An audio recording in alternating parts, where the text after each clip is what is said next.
The winter storm hit the city harder than anyone had predicted. Streets vanished under layers of snow, traffic signals flickered, and the cold cut through every open corner like a blade.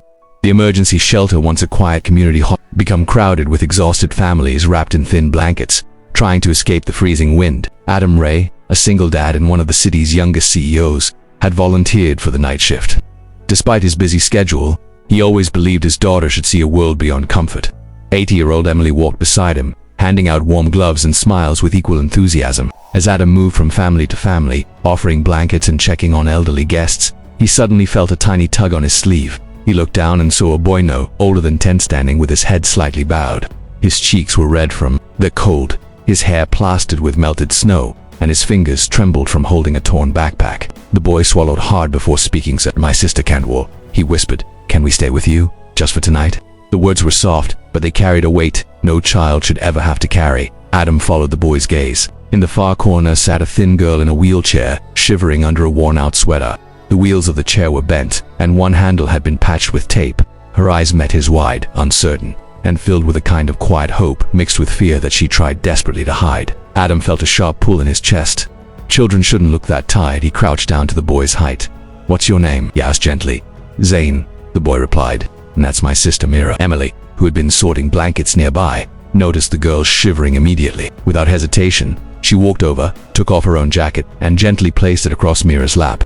The girl looked surprised, then gave a tiny smile. Adam stood up slowly. Snow pounded against the windows. Shelter lights flickered. He could see other volunteers rushing around, trying to accommodate more people as the storm worsened. But at that moment, the world narrowed to 2 children, cold, scared, and asking for a kind of safety no shelter could fully give. Adam's voice softened. "Of course," he said. "You're safe here, both of you." Zane exhaled as if he had been holding his breath for hours. Mira relaxed slightly, her hands warming beneath Emily's jacket. And although Adam didn't yet know their story, he sensed one thing clearly: this night would change all of their lives. Once the children had a chance to warm up, Adam guided them to a quieter corner of the shelter where a small heater hummed softly. Snow-heavy boots thudded across the hall as volunteers moved between cots, but here, the noise softened enough for the children to speak. Adam crouched down so he was E-level with them. "What's your name?" he asked gently. "I'm Zane," the boy replied, brushing melted snow from his sleeves. "And this is my sister Mira. Our mom is in the hospital, and we have nowhere else to go." Mira avoided his eyes. She stared at her hands, twisting the frayed edge of her sweater. Her voice came out barely above a whisper. "We've been sleeping outside," she said. "My chair's broken, so Zane pushes me everywhere. Sometimes it gets stuck in the snow." Adam felt something inside him tighten. He hadn't imagined it was this bad. He'd seen hardship before through charity work, through stories, but hearing it from children who had clearly been holding themselves together for too long was different. There was a kind of quiet bravery in them that no child should ever have to develop. He glanced at the wheelchair again. One wheel leaned inward at an angle, the rubber peeling, the metal frame scratched. It wasn't just broken, it was barely functional. The idea of these two navigating icy streets alone, in a storm like this, was almost unbearable. Emily stepped closer and sat beside Mira on the bench. "You can sit with us," she said softly. "My dad always helps people."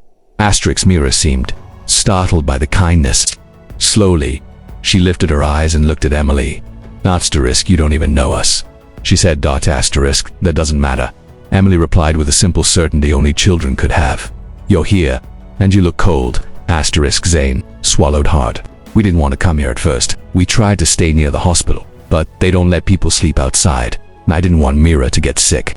Adam nodded, feeling a heaviness grow behind his ribs. These kids weren't asking for much, just warmth, a place to rest, and a little safety. Things every child deserved automatically. He placed a reassuring hand on the back of the wheelchair. "You did the right thing coming here," he said. "You kept each other safe. That takes courage." Mira blinked fast, as if trying not to cry. Zane straightened his shoulders, as if trying to look older than he was. Adam smiled faintly, though it felt small compared to what they needed. He didn't feel like a hero. He wasn't even sure he had a clear plan yet, but one thing was already certain. He couldn't let these children face the world alone. Not tonight. Maybe not ever. The storm raged against the shelter walls, wind howling like a warning. Families huddled together on thin cots, wrapped in blankets handed out hours earlier. The sudden click followed by a complete darkness struck the room like a shockwave. That heater shut down. The lights blinked out. A chorus of frightened whispers rose instantly. Adam reacted before panic could spread. "Everyone stay calm," he called out. turning on his phone flashlight. I'll make sure we get backup heat. Asterisk volunteers followed his lead, spreading small battery lamps around the hall. But even as Adam moved quickly, checking the elderly and the families with infants, his mind kept circling back to Zane and Mira, 2 kids navigating life alone, 2 kids carrying burdens far too heavy for their small shoulders. Asterisk the 2 kids who trusted him because they had no one else. Asterisk sap to stabilizing the situation inside. Adam stepped out into the staff corridor and spoke with the city emergency team. He negotiated heaters, requested portable generators, and pushed for immediate support. His tone was steady, authoritative, the same voice he used in corporate boardrooms when millions were at stake. Asterisk but tonight, the stakes were much higher. Asterisk when the backup heaters finally arrived and the worst of the panic settled, Adam returned to the corner where Zane and Mira sat. Emily kept Mira wrapped in a blanket while Zane rubbed his sister's cold hands, trying to warm them. Asterisk Adam crouched down, his expression serious but gentle. Asterisk listen, he said, his voice low enough that only the children heard. This isn't enough. You shouldn't be struggling alone. Asterisk Zane shook his head quickly. We don't want trouble, sir. We never ask anyone for help. Adam's response was firm but soft. You're not trouble. You're children who deserve safety, warmth, and a chance to rest. That's not asking for too much.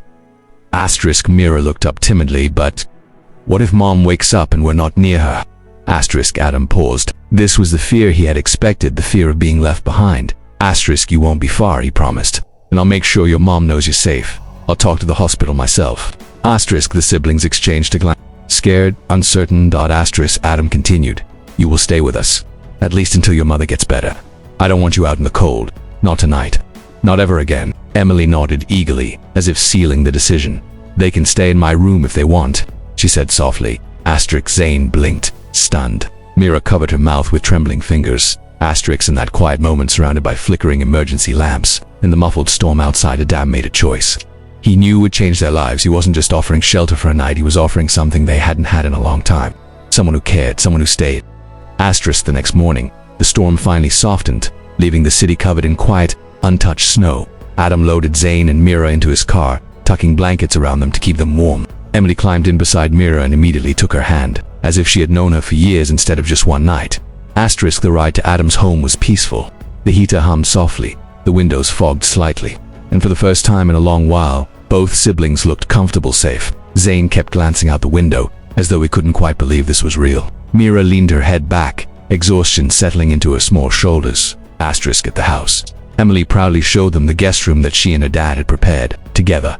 Asterisk you can stay here, she said warmly. We put the soft blankets because Mira gets cold. Mira's eyes filled with emotion, but she said nothing, just nodded gratefully. Adam stepped into his home office and immediately went to work. He called the hospital caring for the children's mother, requesting updates. Then he contacted mobility specialists, asking for an urgent appointment for Myra within an hour. He was speaking with social workers, explaining the situation and arranging legal protection for the siblings until their mother recovered.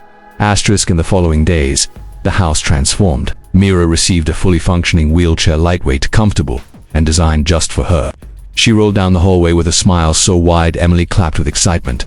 Asterisk their mother was transferred to a better hospital where doctors ensured she received proper care and regular updates who were shared with the children. Asterisk, and perhaps the biggest change, asterisk, the siblings were temporarily placed under protective care in Adam's home, giving them stability, warmth, and a sense of belonging they hadn't felt in a long time.